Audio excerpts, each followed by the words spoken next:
मुझे दुख इस बात का है कि इस घड़ी पर भी हम राजनीति कर रहे हैं। राजनीति हम नहीं कर रहे संबित जी, अभी कोई इलेक्शन नहीं है। जो सच है वही ममता जी ने परसों ने बताया।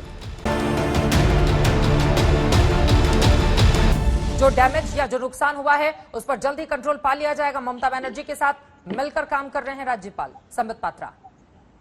देखिए चित्रा जी, मैं प्रार्थना करूंगा कि उड़ीसा, आंध्रा, बंगाल और बाकी जिन राज्यों के ऊपर यश साइक्लोन चक्रवात का इफेक्ट पड़ने वाला है वो कम से कम पड़े। मुझे दुख इस बात का है कि इस घड़ी पर भी हम राजनीति कर रहे हैं। देखिए, मैं तो कह रहा हूं 400 करोड़ आपको दिया, 600 करोड़ आंध्र प्रदेश को, 600 करोड़ उड़ीसा को दिया है।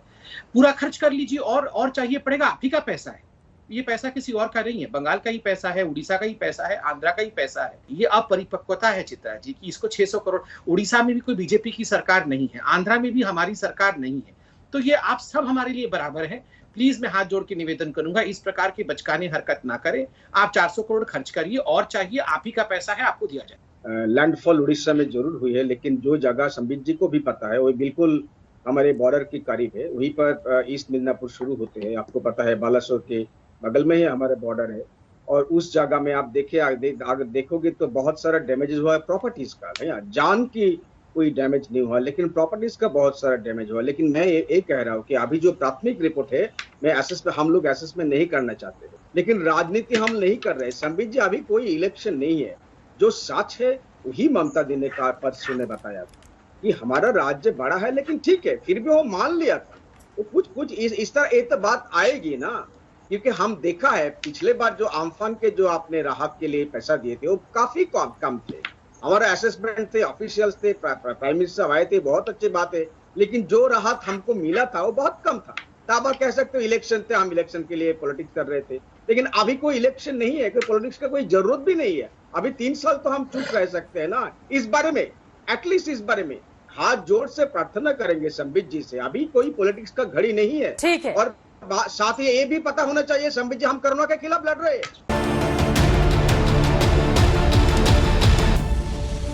देखिए, अल्टीमेटली परिस्थितियां तो ऐसी हैं जो सरकार को ही नियंत्रित करनी होगी ना।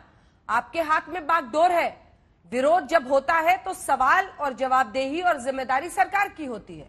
इंसान की जान की कीमत क्या है? होने दो ना प्रदर्शन, जलने दो भारत को। कभी टूल किट से अराजकता फैलाएंगे, कभी इस तरह से पत्र लिखेंगे कि प्रदर्शन का हम समर्थन करते हैं। ये 3 कानून संसद ने पारित किए हैं, सर्वोच्च न्यायालय ने रोक लगाई है। ये कोई गली नुक्कड़ की लोकतंत्र नहीं है कि आप काले झंडे दिखाएं और कोविड का संकट बढ़ाएं। मैं समझता हूं ये बहुत ही आपत्तिजनक है। और देश की जनता कांग्रेस का तो सुपड़ा साफ कर ही चुकी है, डूबी हुई पार्टी है। लेकिन जो अपने आप को किसान बुलाता है ना अंजना जी, और इस तरह से नागरिकों की जान को खतरे में डालता है, उनको भी माफ नहीं करेगी। बौखलाहट से विफलता नहीं छुप जाएगी, पहली बात। दूसरी बात, ये काले कानून लाए कब गए? ये काले कानून बीच कोरोना काल में लाए गए, अध्यादेश के माध्यम से जबरन पास कराए गए। और जब किसानों का आंदोलन अभी तो नहीं शुरू हुआ था, कोरोना काल के पहले शुरू हुआ था। प्रधानमंत्री ने क्या कहा था संसद में बजट पारित होते वक्त? मैं एक फोन कॉल दूर हूं। खैर, उसके बाद इंटरनेट सस्पेंड कर दिया गया, वो अलग चीज है। लेकिन 22 जनवरी के बाद से अभी तक एक भी मीटिंग नहीं हुई है। किसानों को कड़कते जाड़े, बरसात और गर्मी में मरने के लिए छोड़ दिया गया। उनकी टोल ली गई कोरोना काल में। ये कानून तो बीच कोरोना काल में रात के अंधेरे में अध्यादेश के माध्यम से लाए गए थे। किसान आंदोलन को भी मरकज बनाना चाहते हैं ये। इन्होंने ये समझ लिया कि समझ इनमें ही है सारी। हरिद्वार में 30 लाख आदमी इकट्ठा होते हैं, उस पर चर्चा नहीं होती है। 5 राज्यों के चुनाव होते हैं। जिस दिन आप 4 लाख केस बता रहे हैं, उस दिन गृह मंत्री बंगाल में चुनाव की रैली कर रहे थे। उस पे बात नहीं होती है, आंदोलन पे आ जाती है सारी बात। मैं आंदोलन में ये दुखद है, हर घर से गए हैं और एक एक घर से ऐसे ऐसे जुआन मौतें हुई हैं, बच्चे अनाथ हुए हैं। बहुत ही दुखद है देश के लिए। तूफान से लड़ने के उड़ीसा मॉडल की बहुत तारीफ होती है, क्योंकि उड़ीसा ऐसा राज्य है जो सबसे ज्यादा तूफानों का सामना करता है और जिसने सबसे ज्यादा तूफानों की तबाही देखी है। लेकिन अब उड़ीसा ने तूफान से होने वाली तबाही को कम से कम कर लिया है। 1999 में उड़ीसा में सुपर साइक्लोन आया था। इसमें 10,000 के करीब मौतें हुई थी। लेकिन एक दशक के बाद ओडिशा ने अपनी तैयारियों को इतना मजबूत किया कि ज्यादा से ज्यादा लोगों की जान बचाई जा सके। 2013 में तूफान फैलन में 45 लोगों की जान गई। 2019 में तूफान फानी में 64 मौतें हुई। तूफानों से बड़ा आर्थिक नुकसान तो होता रहा है, इसे रोकना बहुत मुश्किल है, लेकिन लोगों की जिंदगी बचाई गई है। खास तौर पर यह उस इलाके के लिए बड़ी चुनौती थी जहां पिछले 130 साल में 100 से ज्यादा भयानक तूफान आ चुके हैं। ऐसा तकनीक की वजह से भी संभव हुआ क्योंकि ओडिशा पहला ऐसा राज्य था जहां तूफान पर सबसे पहले अर्ली वार्निंग सिस्टम बनाया गया। अपनी 480 किलोमीटर की कोस्टल लाइन में ओडिशा ने खतरे वाले सभी इलाकों की पहचान की। 22 ब्लॉक के 1205 गांवों को अर्ली वार्निंग सिस्टम से लैस किया।